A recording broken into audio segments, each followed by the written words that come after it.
Hi, how are you? Not bad. I'm a bit freezing. Me too. Oh, so cold. Yeah. We need to think of this week's challenge, by the way, because I Yeah. can't believe Ross bet us. I know, I was furious. Literally raging. Where is he anyway? I actually don't know. He's taking He's ages. late. He is late. Oh, Oh, hello. hi there, Ross. How many layers do you have on? I think I've got like 4, not including the scarf. It's pretty cold. I don't know if you guys have noticed that.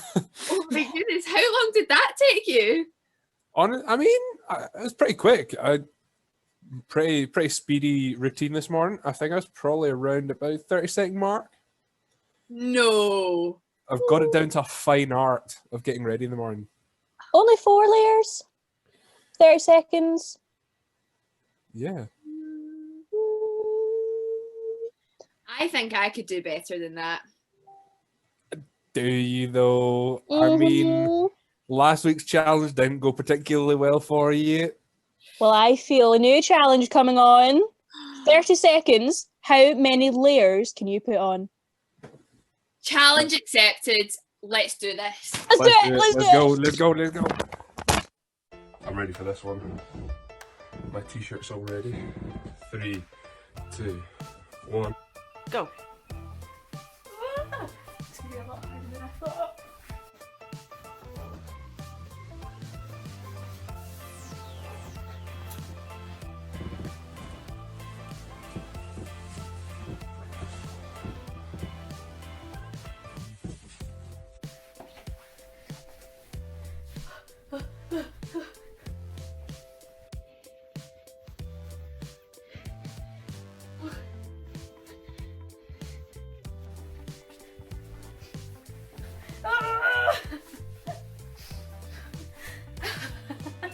Did you manage to keep track of everyone's layers?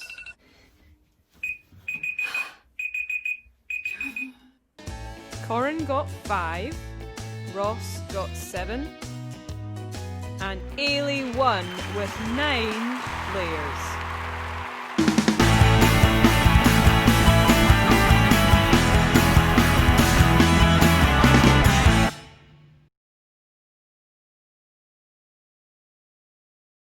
Good morning, KBC Kids. I hope you're all well.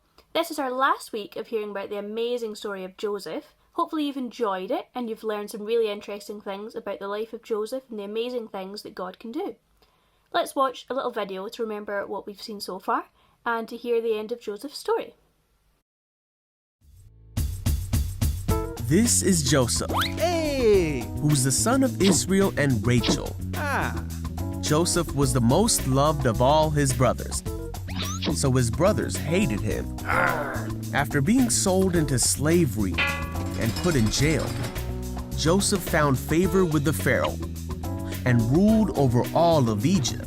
He helped Egypt thrive during 7 years of abundance, and then he was prepared for 7 years of famine because God had helped Joseph to understand the Pharaoh's dreams about what would happen to Egypt.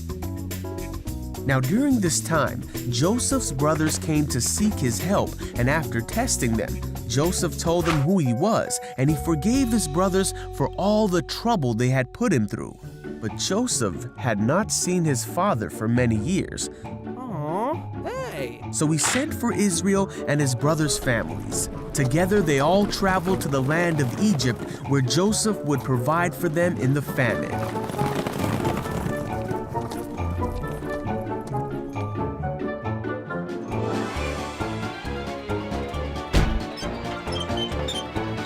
Pharaoh allowed Joseph and all his brothers to settle in one of the best parts of Egypt. And finally, Joseph was reunited with his father. Joseph lived 110 years and saw 3 generations of his family flourish in the land.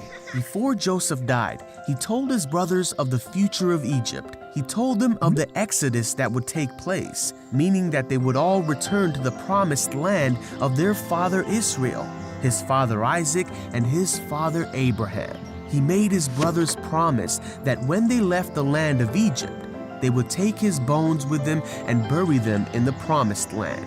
Joseph always lived with hope that God would deliver him and his people. Though many people meant to show him harm throughout his life, God meant it all for good, so that many people should live because of his faith.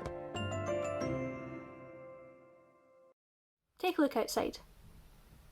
What's the weather like? What season is it?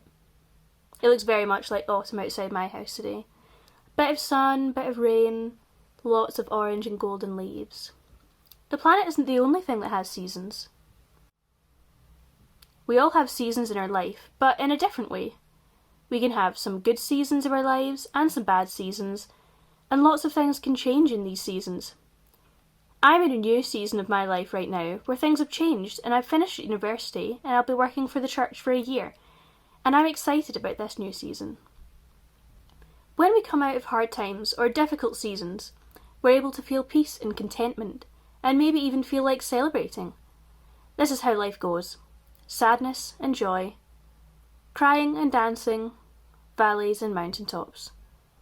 I remember when I was very young, my uncle took me on a walk up the Campsies. Climbing up that first hill was tough, but when we got to the top, I looked around at the amazing view, all the nature and the huge sky and the city in the distance, and I was very happy. But then we kept on going and we ended up in the valley at the bottom of the hill.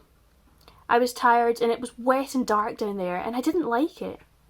It looked like a very long way up the next hill and I wasn't sure I could get to the top of it. But my uncle stayed with me, and even though it was tough, we got to the next top of the hill and saw the wonderful view again. Just like this, we might be stuck in a dark valley or a bad season in our lives, and we might think it looks really hard to get to a better place, but God will always stay with us, and we walk through these seasons with the confidence that God is always with us, always good and always faithful. Joseph had some really bad things happen to him, and he had some bad seasons in his life, but he reached the end of his life with complete confidence in God's goodness and complete trust in his plan. He even lived until he was 110, and he got to see his great-great-great-grandchildren. But if he had only experienced joy and a life of ease, I don't think he would have had that same rock-solid trust. There's something about going through hard times that strengthens our faith and trust in a way that nothing else can. We can only truly experience deep joy when we've also experienced the flip of that coin, deep sadness. When we try to keep ourselves away from sadness, we're also keeping ourselves away from experiencing joy. Are you in a place of waiting or sadness right now? Do your best to embrace it. Learn what you can from it and know that God will stay with you as you climb to the other side. We can't always see how he does it, and sometimes we won't know until we meet him in heaven, but we can be sure that he will make everything work for his plan. Joseph never lost hope in God's promises, and as a result, he was a blessing to others, even when he was made into a slave and a prisoner. He can inspire us to do the same. I wonder, what do you have to celebrate today? How does past sadness and difficulties make that celebration just a little bit sweeter? And what are some promises in the Bible that you can cling to during these hard times and hard seasons that will remind you that God will bring you out of them? Memorise them, write them down, and carry them around with you so you can remember them when you need them most.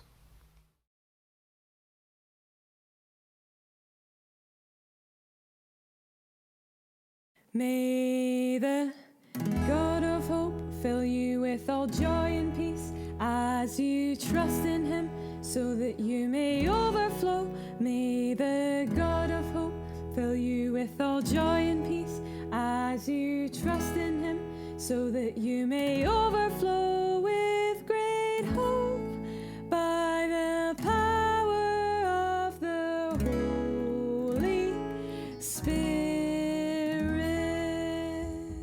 Beautiful. Okay, now we get faster.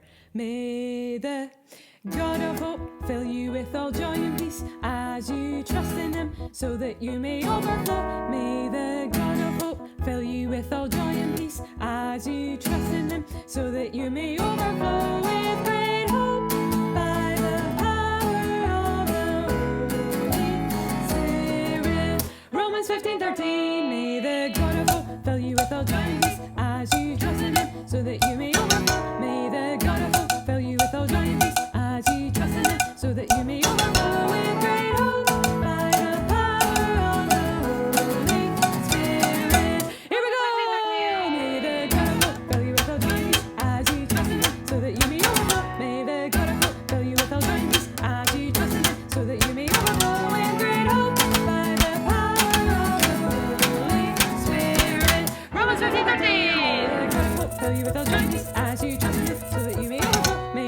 God will fill you with all joy and peace as you trust in Him, so that you may overflow in grace.